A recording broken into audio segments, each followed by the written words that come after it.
म्हणजे 1 point programme आहे का?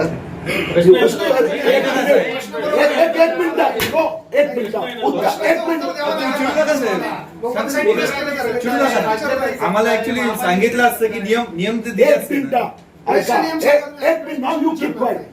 तुम्ही माझं उत्तर झाल्यानंतर तुम्ही 10 प्रश्न विचारा. उत्तर झालं होतं म्हणून त्यांनी प्रश्न नाही, मी एकच वाक्य पहिलं बोललो आणि तुम्ही ठरवून एकदम तुटून you first listen my reply. You must have patience. तुम्ही प्रश्न विचारतात ना, प्रश्न विचारता अधिकार आहे मला. मग आम्ही कोणी नाही म्हणलं. नाही नाही एक मिनिट ऐका ना, आपल्याकडनं ते नियम सांगितले. एक मिनिट दोस्त, तुम्ही आता एक मिनिट तुम्हाला उत्तर माझं ऐकावं लागणार. ऐकून घ्या. उत्तर देतोय मी. 1 पॉइंट प्रोग्राम आहे का काही लोकांचा? कसला कसलं म्हणजे तुम्ही असं आरोप करताय हा?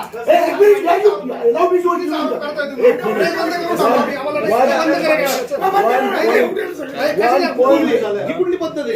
आम्ही टार्गेट करून नाही आलो तसं. आम्ही टार्गेट करून आमच्या बाजूला कसं सांगतील आम्ही टार्गेट करून नाही. कसं काय असतं? तुम्ही तो प्रश्न विचारतो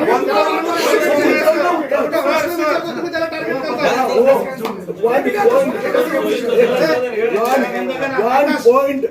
1 पॉइंट प्रोग्राम काही लोकांचा आहे की देवेंद्र फडणवीस सरकार. तुम्ही मला मी उत्तर देतोय ना, ऐका ना. 1 पॉइंट प्रोग्राम काही लोकांचा आहे.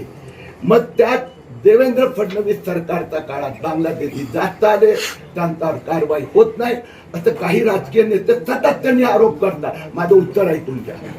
सातत्याने आरोप करतात. आम्ही आपल्याला आकडे दिले.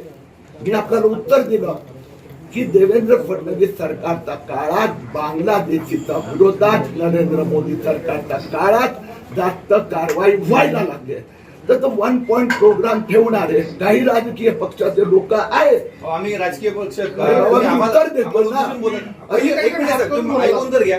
हा मुद्दा कोणी काढला? 80% लोकांनी कॅप्चर केलं हे तर कोणी उत्तर देतोय ना, दिलं ना. मग त्याच्यावर तुम्हाला प्रश्न विचारला ना मग मी ही माहिती दिला ना तुमच्याकडे दादा. आहे. हे 1 पॉइंट प्रोग्राम मी पुन्हा रिपीट करतो. 1 पॉइंट प्रोग्राम काही राजकीय पक्षांच्या नेत्यांचा आहे.